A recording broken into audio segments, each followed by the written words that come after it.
हमारे कई सवाल हैं। रिटेल सेक्टर में विदेशी पूंजी की इजाजत की जरूरत किसे है, हमें या वॉलमार्ट को? कैसे रिटेल सेक्टर में विदेशी पूंजी हमारे किसानों के लिए वरदान साबित होगी? कैसे रिटेल सेक्टर में विदेशी पूंजी हमारे उपभोक्ताओं के लिए स्वर्ग साबित होगी? और कैसे रिटेल सेक्टर में विदेशी पूंजी से किराना दुकानों का नामो निशान मिट जाएगा? अन्य सेक्टर में विदेशी पूंजी और रिटेल सेक्टर में विदेशी पूंजी में क्या फर्क है और ये फर्क क्यों है? चर्चा करने के लिए हमारे मेहमान आपके साथ स्क्रीन पर जगदंबिका पाल हैं। आप डुमरियागंज से सांसद है कांग्रेस के। मोहम्मद सलीम, आप कोलकाता से जुड़ रहे हैं, आप नेता हैं सीपीएम के। डॉक्टर जगदीश शेट्टीगर साहब हैं, आप पूर्व प्रधानमंत्री अटल बिहारी वाजपेयी के आर्थिक सलाहकार रहे हैं। भारतीय जनता पार्टी की कार्यकारिणी के आप सदस्य हैं। विवेक कुमार हैं, आप रिटेल एक्सपर्ट हैं। प्रोफेसर सुखपाल सिंह, आप आईआईएम अहमदाबाद से जुड़े हुए हैं और फिलहाल इन इंस्टीट्यूट ऑफ इकोनॉमिक ग्रोथ में अपना शोध कर रहे हैं। कौशलेंद्र हैं, आप भी आईआईएम अहमदाबाद के छात्र रहे हैं। और कौशलेंद्र, आप अपना अनुभव बताएंगे कि कैसे पटना में आपने सब्जी बेचने वालों का एक नेटवर्क बनाया, बनाते समय किस तरह के आपके बिचौलियों को लेकर, फलों की बर्बादी, सब्जियों की बर्बादी और बचत मुनाफे को लेकर क्या आपके अनुभव रहे हैं? इन सब पर आप सभी से बातचीत होगी। एक निवेदन है कि विरोध और समर्थन, ये दोनों बातें दर्शकों तक पहुंच चुकी हैं दिन भर के न्यूज से, इसलिए हम चाहेंगे कि आप तमाम बातों को सिलसिलेवार तरीके से कारणों के जरिए समझाएं।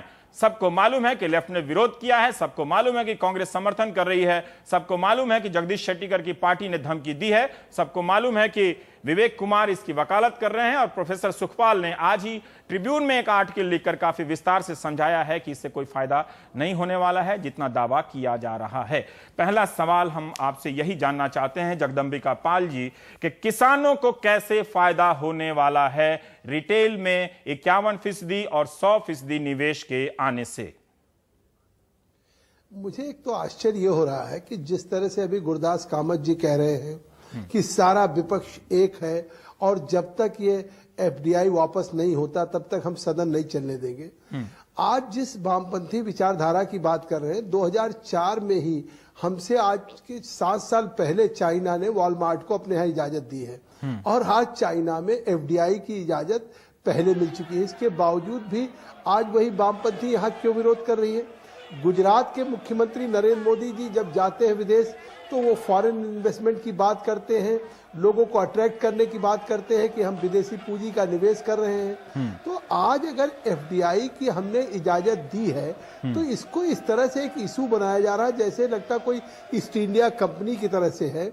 लेकिन क्या इस एफडीआई के आने से, मैं समझता हूं कि जो अभी तक खेत का उत्पादन है किसान का, जब वो उपभोक्ता के हाथ तक जाता है तो उपभोक्ताओं को जितना महंगा मिलता है उसका लाभ किसान को नहीं मिलता है। किसान को तो शायद उसका उत्पादन मूल्य भी नहीं मिलता है, लेकिन उपभोक्ताओं को निश्चित तौर से महंगे दाम पे लेना पड़ता है। तो अगर ये एफडीआई आने से मिडिल मैन या बिचौलिए अगर समाप्त हो रहे हो, किसान को उनका उचित उत्पादन मूल्य मिलने जा रहा हो, ठीक है, और ठीक है। जो इन्वेस्टमेंट है ये फर्क है कि एक तो एफडीआई का इन्वेस्टमेंट होता है, एक एफआईआई का होता है। एफआईआई में आप मतलब शेयर में करते हैं, स्टॉक एक्सचेंज में करते हैं, लेकिन एफडीआई में तो जो होगा कोल्ड चेन बनेगा, कोल्ड स्टोरेज बनेगा, वेयर हाउसेज बनेगा, या ट्रांसपोर्टेशन की बात आएगी तो ये कहाँ कोई कंपनियां विदेश में उठा के लेकर चली नहीं जाएंगी और इसको ऑपरेट करने वाले लोग यही के लोगों को रोजगार मिलेगा। जगदंबिका जी, हम इसको सीमित रखना चाहते हैं अभी किसानों के सवालों तक ही।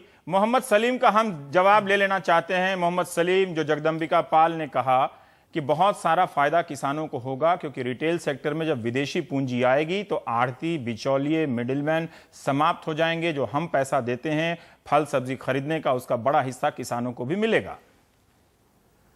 देखिए, जगदंबिका पाल जी या सरकार या कांग्रेस पार्टी को ये समझना चाहिए कि ये फैसला क्या देश के किसान ये कह रहे थे कि एफडीआई ले आओ रिटेल सेक्टर में हमारे बचाने के लिए, या किसान अपने डीजल के लिए और अपने महंगी कीमत के लिए बात कर रहे हैं या खाद के लिए बात कर रहे हैं? सरकार सुन रही है G20 में जो फैसला हुआ, या जो ओबामा का जो कहना है, या वॉलमार्ट या ट्रांसनेशनल कंपनी जिनको अपना पूंजी निवेश करना है और हमारे बाजार में मुनाफा के लिए आना है, वो किसान को फायदा देने के लिए नहीं आ रहे हैं। ऐसा कहीं आप देखे हैं कि देश के किसान सब उतर के जगदंबिका पाल को कह रहे थे कि जल्दी से रिटेल में एफडीआई ले आओ? किसके दबाव में हो रहा है? तो जो हमारे फायदे के लिए है वो बात तो वो सुन नहीं रहे हैं, जो उनको फायदे के लिए है। और पूरे विश्व में हम देखे हैं ये सब बात करने के बाद किसान कहाँ है? किसको फायदा हुआ है? यूरोप में, अमेरिका में, साउथ ईस्ट एशिया में आप देखो, जहां ये ऑर्गेनाइज्ड ट्रांसनेशनल कंपनी मोनोपोली की है, अपना एक आधार बात किए हैं 4-5 कंपनी, उनके मुनाफा बढ़ रहे हैं। ना तो बेरोजगारों को नौकरी मिल रहा है, ना छोटे दुकानदारों को राहत है, ना किसानों को राहत है। NDTV's Cricket app, Android and iPhone, fastest scorecard, special analysis, and much more. Download free. ndtv.com/apps.